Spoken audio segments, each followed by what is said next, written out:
ಬೆಳಿಗ್ಗೆ ಎಂಗೇಜ್ಮೆಂಟ್ ಆಗಿದ್ದು ಈಗ ನೋಡಿದರೆ ರಾತ್ರಿ ಯಾರೂ ಇಲ್ಲದ ಸಮಯದಲ್ಲಿ ಅದೇ ಹುಡುಗ ನನ್ನ ಜೊತೆ ಸರಸವಾಡುತ್ತಿದ್ದಾನೆ. ನನಗೆ ತಿಳಿಯದೆ ಅವನು ನನ್ನನ್ನು ಮುದ್ದಿಸುತ್ತಿದ್ದಾನೆ. ಅವನು ತನ್ನ ಬಲಿಷ್ಠವಾದ ಕೈಗಳಿಂದ ನನ್ನ ಕೋಮಲವಾದ ದೇಹವನ್ನು ಮುತ್ತಿಡುತ್ತಿದ್ದಾನೆ. ಸಡನ್ ಆಗಿ ಅವನು ನನ್ನ ಎದೆಗಳನ್ನು ಕಚ್ಚಿದ. ನನ್ನ ಎದೆಗಳಿಂದ ರಕ್ತ ಬರುತ್ತಿತ್ತು, ಆದರೂ ಕೂಡ ಬಿಡುತ್ತಿಲ್ಲ. ನನ್ನ ಬಾಯಿಗೆ ಬಟ್ಟೆ ಕಟ್ಟಿದ್ದಾನೆ. ಈಗ ನಾನು ಹೇಗೆ ಇದರಿಂದ ಬಚಾವಾಗಬೇಕು ತಿಳಿಯುತ್ತಿಲ್ಲ.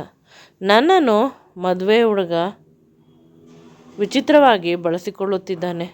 ನನ್ನ ಜೊತೆ ಯಾರೂ ಮಾಡದ ಕೆಲಸವನ್ನು ಮಾಡುತ್ತಿದ್ದಾನೆ. ಮುಂದೆ ನನ್ನ ಹೆಸರು ಕಾವ್ಯ. ಅಪ್ಪ ಅಮ್ಮನ ಮುದ್ದಿನ ಮಗಳು. ತುಂಬ ಸುಂದರಿ. ಈ ಊರಿನಲ್ಲಿ ಯಾರೂ ಇಲ್ಲ, ಅಷ್ಟೊಂದು ಸುಂದರವಾಗಿ ಇದ್ದೇನೆ. ಕೇವಲ ನನ್ನ ಒಂದು ನೋಟಕ್ಕೆ ಅವರು ಕಾಯುತ್ತಿದ್ದರು. ಆದರೆ ನಾನು ಯಾರನ್ನೂ ಕೂಡ ಎಂಟರ್ಟೈನ್ ಮಾಡುತ್ತಿರಲಿಲ್ಲ. ನನ್ನ ಉದ್ದೇಶ ಕೇವಲ ಓದುವುದು ಆಗಿತ್ತು. ಅಪ್ಪ ಅಮ್ಮ ತಕ್ಕಮಟ್ಟಿಗೆ ಉತ್ತಮವಾದ ಪರಿಸ್ಥಿತಿಯಲ್ಲಿ ಇದ್ದಾರೆ. ಅವರು ನನ್ನನ್ನು ತುಂಬ ಪ್ರೀತಿ ಮಾಡುತ್ತಿದ್ದರು. ಅವರಿಗೆ ಯಾವುದೇ ರೀತಿಯ ಬೇಸರ ಇರಲಿಲ್ಲ. ನಾನು ಎಂದರೆ ತುಂಬ ಪ್ರೀತಿ. ಜೀವನ ತುಂಬ ಸುಂದರವಾಗಿ ನಡೆಯುತ್ತಿತ್ತು. ಯಾವುದೇ ರೀತಿಯ ಸಮಸ್ಯೆಗಳು ಇರಲಿಲ್ಲ.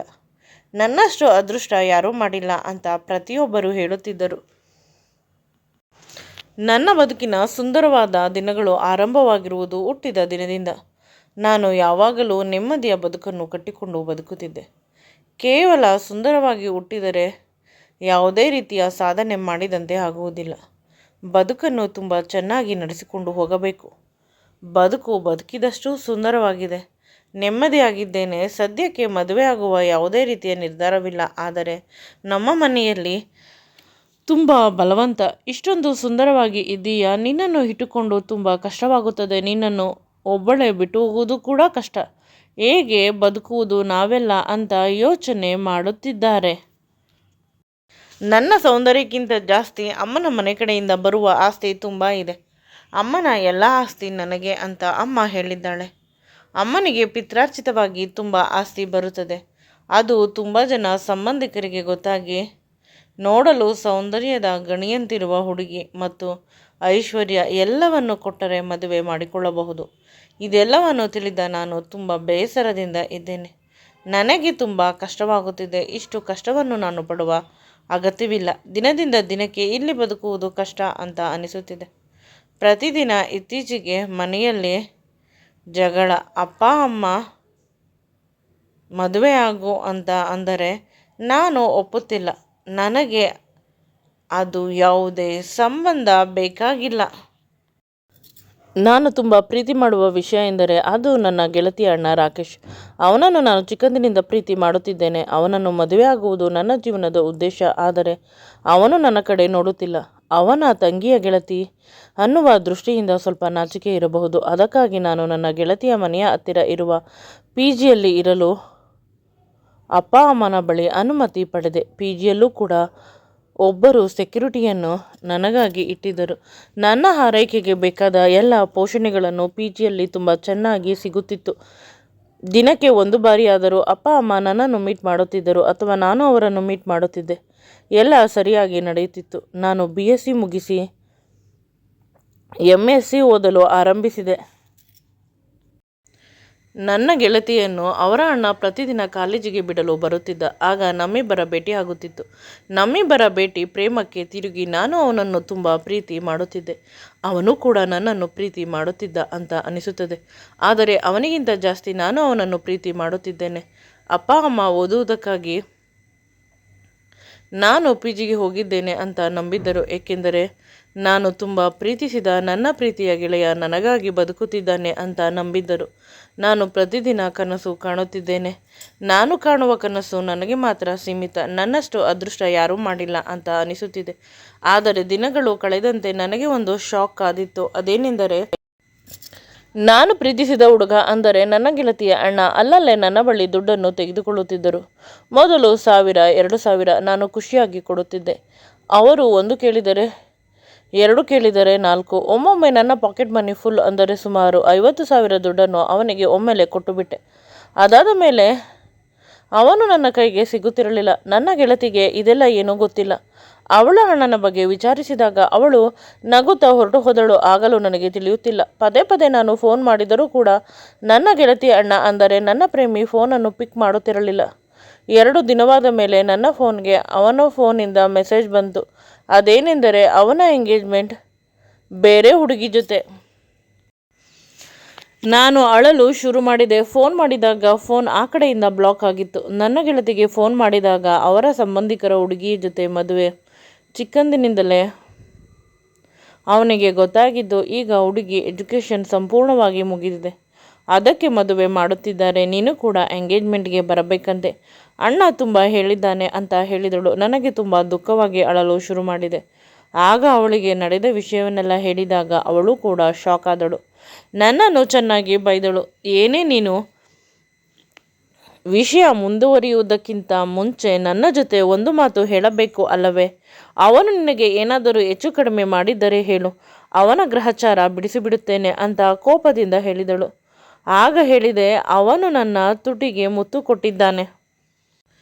ನನ್ನನ್ನು ಅವಳು ಸಮಾಧಾನ ಮಾಡಿದಳು. ನಾಳೆ ಎಂಗೇಜ್ಮೆಂಟ್ ಇದೆ, ನಿನ್ನ ಮತ್ತು ಅವನ ಯಾವುದಾದರೂ ಜೊತೆಯಲ್ಲೇ ಇರುವ ಫೋಟೋ ಇದ್ದರೆ ಕೊಡು, ಸ್ಕ್ರೀನ್ ಮೇಲೆ ಹಾಕೋಣ, ಅವನ ಮರ್ಯಾದೆ ತೆಗೆಯೋಣ ಅಂತ ಹೇಳಿದಳು. ಆಗ ನಾನು ಹೇಳಿದೆ, ನನ್ನ ಅಪ್ಪ ಅಮ್ಮನ ಮುದ್ದಿನ ಮಗಳು ನಾನು, ನನ್ನ ಅಪ್ಪ ಅಮ್ಮನ ಮಾನ ಮರ್ಯಾದೆ ಹೋಗುತ್ತದೆ, ಬೇರೆ ರೀತಿಯ ವಿಚಾರ ಇದ್ದರೆ ಮಾಡು, ಈ ರೀತಿ ನಾನು ನನ್ನ ಮರ್ಯಾದೆಯನ್ನು ತೆಗೆದುಕೊಡಲು ಸಾಧ್ಯವಿಲ್ಲ ಅಂತ ಹೇಳಿದಾಗ ಅವಳು ಒಂದು ಹೊಸ ಐಡಿಯಾ ಕೊಟ್ಟಳು. ಅದನ್ನು ಕೇಳಿ ಮನಸ್ಸಿಗೆ ಸಮಾಧಾನವಾಯಿತು. ಏಕೆಂದರೆ ನಾನು ಮಾಡುವ ಯಾವುದೇ ನಿರ್ಧಾರದಿಂದ ಅಪ್ಪ ಅಮ್ಮನ ಮನಸ್ಸಿಗೆ ನೋವು ಆಗಬಾರದು. ಅಪ್ಪ ಅಮ್ಮ ತುಂಬ ಒಳ್ಳೆಯವರು, ಅವರಷ್ಟು ಒಳ್ಳೆಯವರು ಯಾರೂ ಇಲ್ಲ. ನನ್ನ ಜೀವನ ತುಂಬ ಸುಂದರವಾಗಿದೆ. ನಾನು ತುಂಬ ಸುಂದರವಾದ ನೆಮ್ಮದಿಯಾದ ಬದುಕನ್ನು ಕಟ್ಟಿಕೊಂಡು ಬದುಕಬೇಕು. ಜೀವನ ನನ್ನಿಚ್ಛೆ ಬಂದಂತೆ ಬದುಕಬೇಕು ನಾನು. ಅದೇನೆಂದರೆ ಹುಡುಗಿಯ ಮನೆಯವರಿಗೆ ಎಲ್ಲ ವಿಷಯವನ್ನು ಹೇಳಿಬಿಡುವುದು, ನನ್ನ ಮತ್ತು ಅವನ ಇಂಟಿಮೇಟ್ ಫೋಟೋವನ್ನು ತೋರಿಸುವುದು ಅಷ್ಟೇ.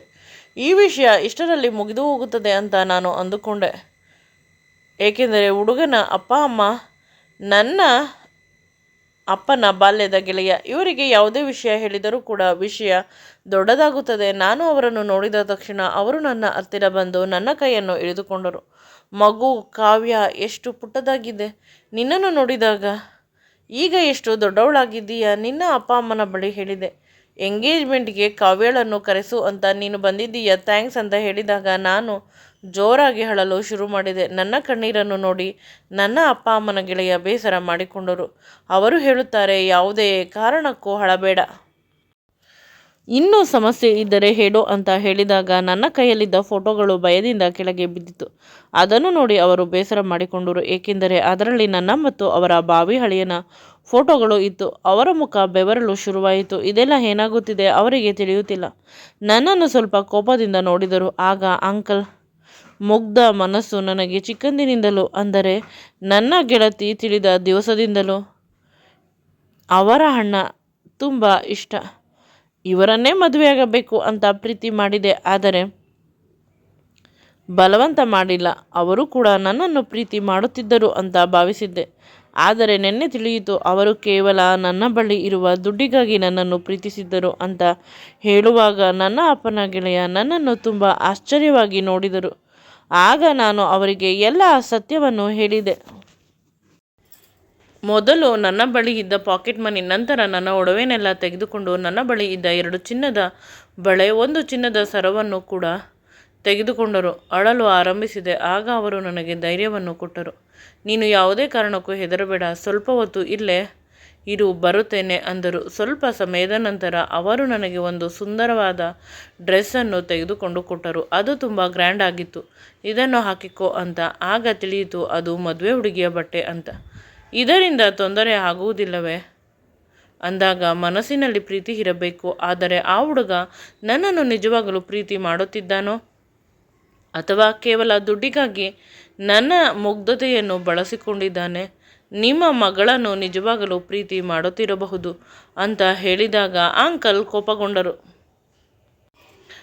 ನೀನು ನನ್ನ ಮಗಳು, ಅವರು ನಿನಗೆ ಯಾವ ರೀತಿ ತೊಂದರೆ ಮಾಡುತ್ತಾರೆ ನಾನು ನೋಡಿಬಿಡುತ್ತೇನೆ. ಅವರ ಅಪ್ಪ ನನ್ನ ಆಫೀಸ್ನಲ್ಲಿ ಕೆಲಸ ಮಾಡುತ್ತಿರುವುದು, ನನ್ನ ಕೈ ಕೆಳಗಡೆ ಅವನನ್ನು ಚಿಕ್ಕಂದಿನಿಂದ ನಾನೇ ಸಾಕಿರುವುದು, ವಿದ್ಯಾಭ್ಯಾಸ ಕೊಡಿಸಿ. ನನ್ನ ಮಾತನ್ನು ಮೀರಿ ಅವನು ಹೋಗುವುದಿಲ್ಲ. ಅಕಸ್ಮಾತ್ ಹೋದರೆ ಅವನಿಗೆ ನಟ್ಟು ಬೋಲ್ಟನ್ನು ಹೇಗೆ ಟೈಟ್ ಮಾಡಬೇಕು ಅನ್ನುವುದು ನನಗೆ ಗೊತ್ತು. ನೀನು ಯಾವುದೇ ಕಾರಣಕ್ಕೂ ಬೇಸರ ಮಾಡಿಕೊಳ್ಳಬೇಡ, ನೆಮ್ಮದಿಯಾಗಿ ಇರು ಅಂತ ಅಂಕಲ್ ಹೇಳಿದರು. ಆಂಟಿ ಕೂಡ ನನಗೆ ಬಟ್ಟೆ ಹಾಕಿಕೊಳ್ಳಲು ಸಹಾಯ ಮಾಡಿದರು. ಅಂಕಲ್ ಹೊರಟು ಹೋದರು. ಈಗ ಸ್ವಲ್ಪ ಧೈರ್ಯ ಬಂತು ಇವರ ಮಾತುಗಳಿಂದ, ಇವರ ಸ್ಪರ್ಶದಿಂದ. ನಾನು ನೆಮ್ಮದಿಯಾಗಿ ಉಸಿರಾಡುತ್ತಿದ್ದೇನೆ. ನನಗೆ ಯಾವುದೇ ರೀತಿ ತೊಂದರೆ ಆಗಬಾರದು ಅಂತ. ಅಂಕಲ್ ಆಂಟಿ ಇಷ್ಟೊಂದು ಕಷ್ಟಪಡುತ್ತಿದ್ದಾರೆ, ನಾನು ಅವರಿಗೆ ಸ್ಪಂದಿಸಬೇಕು. ಅಪ್ಪ ಅಮ್ಮನನ್ನು ಆನಂತರ ಕನ್ವಿನ್ಸ್ ಮಾಡಬಹುದು ಅಂತ ಯೋಚಿಸಿದೆ. ಹುಡುಗಿಯ ಜಾಗದಲ್ಲಿ ನಾನು ಕುಳಿತುಕೊಂಡು ಎಂಗೇಜ್ಮೆಂಟ್ ಮಾಡಿಸಿಕೊಂಡೆ. ನನ್ನ ಎಂಗೇಜ್ಮೆಂಟ್ ತುಂಬ ಚೆನ್ನಾಗಿ ನಡೆದು ಹೋಯಿತು. ನಾನು ತುಂಬ ನೆಮ್ಮದಿಯಾಗಿ ಬದುಕನ್ನು ಸಾಗಿಸುತ್ತಿದ್ದೇನೆ. ನನ್ನಷ್ಟು ನೆಮ್ಮದಿಯಾಗಿ ಬದುಕನ್ನು ಯಾರೂ ಸಾಗಿಸುತ್ತಿಲ್ಲವೇನೋ ಅಂತ ಅನ್ನಿಸಲು ಆರಂಭಿಸಿತು. ಭಯದ ಜೊತೆಗೆ ಖುಷಿಯಾಯಿತು. ನನ್ನ ಪ್ರೀತಿಯ ಗೆಳೆಯನ ಜೊತೆ ಎಂಗೇಜ್ಮೆಂಟ್ ಆಗಿ ಹೋಯಿತು. ಆದದ್ದು ಹಾಗೆ ಹೋಗಲಿ ಅಂತ ಯೋಚಿಸಿದೆ. ಆದರೆ ನನ್ನ ತಲೆಯ ಮೇಲಿನ ದುಪ್ಪಟ್ಟ ಕೆಳಗೆ ಬಿದ್ದು ಹೋಯಿತು. ಆಗ ಅವನಿಗೆ ತಿಳಿಯಿತು, ಮದುವೆ ಹುಡುಗಿ ಅದಲು ಬದಲು ಆಗಿದ್ದಾಳೆ ಅಂತ. ಅವನ ಮುಖ ಬಿಳಿಚಿಕೊಂಡಿತು. ಈಗ ಅವನ ಪ್ರಶ್ನೆಗೆ ಉತ್ತರ ಕೊಡಲು ಸಾಧ್ಯವಾಗುತ್ತಿಲ್ಲ. ಅವನು ತುಂಬ ಒಳ್ಳೆಯವನು ಅಂತ ಅನಿಸಿದರೂ ಕೂಡ ಅವನು ನನ್ನನ್ನು ಇಷ್ಟೊಂದು ಸತಾಯಿಸುತ್ತಿದ್ದಾನೆ ಅಂತ ಬೇಸರವಾಯಿತು. ಈಗ ಅವನು ಏನೂ ಮಾತನಾಡದೆ ಹೊರಟು ಹೋದ. ರಾತ್ರಿ ಆದಾಗ ನಾನು ಅವನ ಜೊತೆ ಮಾತನಾಡುತ್ತೇನೆ. ಈಗ ಜನಗಳ ಎದುರುಗಡೆ ಬೇಡ ಅಂತ ಅಂಕಲ್ ಕಣ್ಣಿನಲ್ಲೇ ಸನ್ನೆಯನ್ನು ಮಾಡಿದರು. ಆಂಟಿ ನನ್ನ ಕೈಯನ್ನು ಹಿಡಿದುಕೊಂಡು ಧೈರ್ಯ ತುಂಬಿದರು. ಆಗ ಮನಸ್ಸು ಕೂಗಿ ಹೇಳಿದ್ದು ಒಂದೇ, ಅಂಕಲ್ ಆಂಟಿ ನಮ್ಮ ಪಾಲಿನ ದೇವರು ಅಂತ.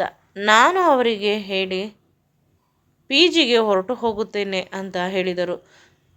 ಅವರು ನನ್ನನ್ನು ಅವರ ಮನೆಯಲ್ಲೇ ಇರಿಸಿಕೊಂಡರು. ಸ್ವಲ್ಪ ಭಯವಾಗುತ್ತಿತ್ತು. ಅಪ್ಪ ಅಮ್ಮನಿಗೆ ತಿಳಿಸದೆ ಇಷ್ಟು ದೊಡ್ಡ ನಿರ್ಧಾರ ಮಾಡಿದೆ ಅಂತ. ಆಗ ಆಂಟಿ ಹೇಳಿದರು, ನಿನ್ನ ಜೊತೆ ಎಂಗೇಜ್ಮೆಂಟ್ ಆಗಬೇಕಾದಾಗ ನಿನ್ನ ಅಪ್ಪ ಅಮ್ಮ ಕೂಡ ಇಲ್ಲೇ ಇದ್ದರು. ವಿಷಯ ತಿಳಿದಾಗ ಅವರು ನಿನ್ನನ್ನು ಕಾಪಾಡುತ್ತಾರೆ ಎಂದು ಕೂಡ ಕೈ ಬಿಡುವುದಿಲ್ಲ.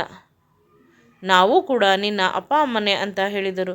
ನಾನು ನೆಮ್ಮದಿಯಾಗಿ ಸುಭದ್ರವಾಗಿ ಇರುವಂತೆ ಅವರು ನನಗೆ ಪ್ರೀತಿಯ ಭರವಸೆಯನ್ನು ನೀಡಿದರು. ಅವರ ಮನೆ ಸುಂದರವಾಗಿತ್ತು. ಅವರು ನನಗಾಗಿ ಒಂದು ರೂಮನ್ನು ಕೊಟ್ಟರು. ಅಲ್ಲಿ ಹೋಗಿ ಮಲಗಿದೆ.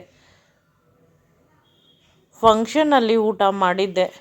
ಸಾಯಂಕಾಲ ಚೆನ್ನಾಗಿ ನಿದ್ರೆ ಕೂಡ ಚೆನ್ನಾಗಿ ಬಂತು. ಆದರೆ ಮಧ್ಯರಾತ್ರಿ ಎಚ್ಚರವಾದಾಗ ನಾನು ನನ್ನ ಸುತ್ತಮುತ್ತ ಯಾರು ಇದ್ದಾರೆ ಅಂತ ನೋಡಿದೆ. ಏಕೆಂದರೆ ನನ್ನ ದೇಹವನ್ನು ಯಾರೋ ಬಳಸಿಕೊಳ್ಳುತ್ತಿದ್ದಾರೆ ಅನ್ನುವ ಭಾವನೆ ನನಗೆ ಬಂದು ಕಣ್ಣು ಬಿಟ್ಟು ನೋಡಿದಾಗ ನನಗೆ ಆಶ್ಚರ್ಯವಾಯಿತು ಮತ್ತು ಭಯವಾಯಿತು. ನನ್ನ ಪ್ರೀತಿಯ ಗೆಳೆಯ, ನನ್ನ ಜೊತೆ ಎಂಗೇಜ್ಮೆಂಟ್ ಆದ ಹುಡುಗ, ನನ್ನ ಪ್ರೀತಿಯ ಹುಡುಗ ನನ್ನ ದೇಹವನ್ನು ವಿಚಿತ್ರವಾಗಿ ಕಚ್ಚುತ್ತಿದ್ದಾನೆ. ಈ ಮಧ್ಯರಾತ್ರಿ ಅಷ್ಟೇ ಅಲ್ಲ, ಅವನ ಕಚ್ಚತನದಿಂದ ನನ್ನ ಎದೆಗಳಿಂದ ರಕ್ತ ಬರುತ್ತಿದೆ.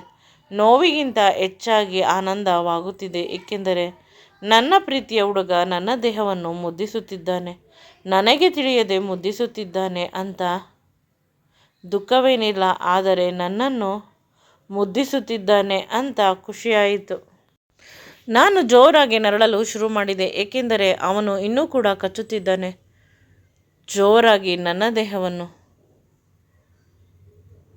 ಅವನ ತುಟಿಗಳಿಂದ. ನನ್ನ ತುಟಿಗಳನ್ನು ಬ್ಲಾಕ್ ಮಾಡಿದ. ಅಷ್ಟೇ, ನಮ್ಮಿಬ್ಬರ ಮಿಲನ ಹಾಗೆ ಹೋಯಿತು. ನಮ್ಮಿಬ್ಬರ ಮದುವೆ ಆಗಿಲ್ಲ. ಇವನು ಏಕೆ ಹೀಗೆ ಅಂತ ಹೇಳಿದಾಗ ಅವನು ಸಡನ್ನಾಗಿ ನನ್ನ ಕತ್ತಿನಲ್ಲಿ ಅವನು ಕಟ್ಟಿದ್ದ ತಾಳಿಯನ್ನು ತೋರಿಸಿದ. ಕೇವಲ ಎಂಗೇಜ್ಮೆಂಟ್ ಆಗಿಲ್ಲ, ನನಗೆ ಮದುವೆ ಕೂಡ ಆಗಿ ಹೋಗಿದೆ. ತಲೆಯ ಮೇಲೆ ಹಾಕಿದ್ದ ದುಪ್ಪಟ್ಟವನ್ನು ಸರಿ ಮಾಡುವ ಪ್ರಯತ್ನದಲ್ಲೇ ನಾನು ಇದ್ದೆ. ನನ್ನ ಮುಖ ಹುಡುಗನಿಗೆ ಕಾಣಿಸಬಾರದು ಅಂತ. ಆಗ ಹುಡುಗ ತಾಳಿ ಕಟ್ಟಿದ್ದು ಕೂಡ ನನಗೆ ತಿಳಿದಿಲ್ಲ. ನನಗೆ ತುಂಬ ದುಃಖವಾಯಿತು. ನಾನು ನನ್ನ ಪ್ರೀತಿಯ ಹುಡುಗ ನನಗೆ ತಾಳಿ ಕಟ್ಟಿದ್ದನ್ನು ಎಂಜಾಯ್ ಮಾಡಬೇಕಿತ್ತು. ಆದರೆ ಅದು ಯಾವುದನ್ನು ನಾನು ಎಂಜಾಯ್ ಮಾಡಲು ಸಾಧ್ಯವಾಗಿಲ್ಲ. ಹೀಗೆ ಆದರೆ ಹೇಗೆ ಅಂತ ಕಣ್ಣೀರು ಹಾಕಲು ಶುರು ಮಾಡಿದೆ. ಆಗ ಅವನು ನನ್ನ ಕಣ್ಣೀರನ್ನು ಒರೆಸಿದ. ಅವನು ಗಟ್ಟಿಯಾಗಿ ತಬ್ಬಿಕೊಂಡು ಒಂದು ಸುಭದ್ರತೆಯನ್ನು ನೀಡಿದ. ನಾನು ಏಕೆ ಏನು ಅಂತ ಕೇಳಿಲ್ಲ. ಮಾರನೇ ದಿನ ತಿಳಿದು ಅಪ್ಪ ಅಮ್ಮನಿಗೂ ಈ ವಿಷಯ ತಿಳಿದಿದೆ, ನನ್ನ ಮದುವೆ ಅದು ಅಂತ. ನನಗೆ ತಿಳಿಯದೆ ಮದುವೆ ಹೇಗೆ ಮಾಡಿದಿರಿ ಅಂತ ಕೇಳಿದಾಗ ಹುಡುಗರ ಮನೆಯಲ್ಲಿ ಸಮಸ್ಯೆ ಇತ್ತು. ತುಂಬ ಅದ್ಧೂರಿಯಾಗಿ ಮಾಡಿದರೆ ಅವನು ನಿನ್ನನ್ನು ಮದುವೆ ಆಗುವುದು ಸಾಧ್ಯವಿರಲಿಲ್ಲ. 4 ಜನರಿಗೆ ತಿಳಿದರೆ ನಿನ್ನ ಮದುವೆ ನಿಂತು ಹೋಗುತ್ತಿತ್ತು, ಅದಕ್ಕಾಗಿ ಹೀಗೆ ಅಂತ ಹೇಳಿದರು. ಹುಡುಗನ ಅಪ್ಪ ಅಮ್ಮ ಕೂಡ ಒಪ್ಪಿಕೊಂಡರು. ಈಗ ನನ್ನ ಬದುಕು ಸುಂದರವಾಗಿ ಸಾಗುತ್ತಿದೆ. ನನ್ನ ಅಪ್ಪ ಅಮ್ಮ ನನ್ನ ಜೊತೆ ಇದ್ದಾರೆ. ನಾನು ಪ್ರೀತಿಸಿದ ಹುಡುಗ ನನ್ನವನು. ನೀನು ನನ್ನ ಒಡವೆ ತೆಗೆದುಕೊಂಡು ಹೋಗಿದ್ದು, ನನ್ನ ಪಾಕೆಟ್ ಮನಿ ಕಿತ್ತುಕೊಂಡು ಹೋಗಿದ್ದು ನಿನ್ನ ಮೇಲೆ ನನಗೆ ಕೋಪ ಬರಲಿ ಅಂತ ಅಲ್ಲವೇ ಅಂದಾಗ, ಅಲ್ಲ, ನಾನು ಅಷ್ಟು ತಪ್ಪು ಮಾಡಿದರೂ ನೀನು ನನ್ನನ್ನು ಕ್ಷಮಿಸುತ್ತೀಯಾ ಅಥವಾ ಇಲ್ಲವೋ ಅನ್ನುವುದನ್ನು ತಿಳಿಯಲು ಅಂತ ಹೇಳಿದ. ಆಗ ಕೋಪದಿಂದ ಅವನನ್ನು ಕೇಳಿದೆ, ಏನು ತಿಳಿಯಿತು ನಿನಗೆ ಅಂತ. ನನಗೆ ತಿಳಿದಿದ್ದು ಕೇವಲ ನೀನು ನನ್ನವಳು ಅಂತ ಗಟ್ಟಿಯಾಗಿ ತಬ್ಬಿಕೊಂಡು ನನ್ನ ಹಣೆಗೆ ಮುತ್ತು ಕೊಟ್ಟ. ನನಗೆ ಅವನ ಮೇಲೆ ಇದ್ದ ಕೋಪ ಬಹಳ ಬೇಗ ಕರಗಿ ಹೋಯಿತು. ಅವನ ಮುತ್ತಿನ ಮತ್ತಿನಿಂದ ನಮ್ಮಿಬ್ಬರ ಸಂಬಂಧ ದಿನದಿಂದ ದಿನಕ್ಕೆ ಗಟ್ಟಿ ಆಗುತ್ತಾ ಹೋಯಿತು. ಅವನು ನನ್ನನ್ನು ನನ್ನ ಹುಡುಗ ಹೇಗೆ ನೋಡಿಕೊಳ್ಳಬೇಕು ಅಂತ ಕನಸು ಕಂಡಿದ್ದೆ, ಅದಕ್ಕಿಂತ ತುಂಬ ಚೆನ್ನಾಗಿ ನೋಡಿಕೊಳ್ಳುತ್ತಿದ್ದಾನೆ. ಈಗ ನಾನು ನೆಮ್ಮದಿಯಾಗಿ ಬದುಕನ್ನು ಸಾಗಿಸುತ್ತಿದ್ದೇನೆ. ನನ್ನ ತಂದೆ ತಾಯಿ ಕೂಡ ನನ್ನ ಜೊತೆ ಇದ್ದಾರೆ. ನನ್ನನ್ನು ಮತ್ತು ನನ್ನ ಗಂಡನನ್ನು ನೋಡಿಕೊಂಡು ಒಂದು ಸುಂದರವಾದ ನೆಮ್ಮದಿಯಾದ ಬದುಕನ್ನು ಸಾಗಿಸುತ್ತಾ ನಡೆಯುತ್ತಿದ್ದೇನೆ ಮುಂದೆ. ಈ ವಿಡಿಯೋ ನಿಮಗೆ ಇಷ್ಟವಾಗಿದ್ದಲ್ಲಿ ದಯವಿಟ್ಟು ನನ್ನ ಚಾನಲನ್ನು ಲೈಕ್ ಮಾಡಿ, ಶೇರ್ ಮಾಡಿ ಮತ್ತು ಸಬ್ಸ್ಕ್ರೈಬ್ ಮಾಡಿ. Thanks for watching and keep supporting me always.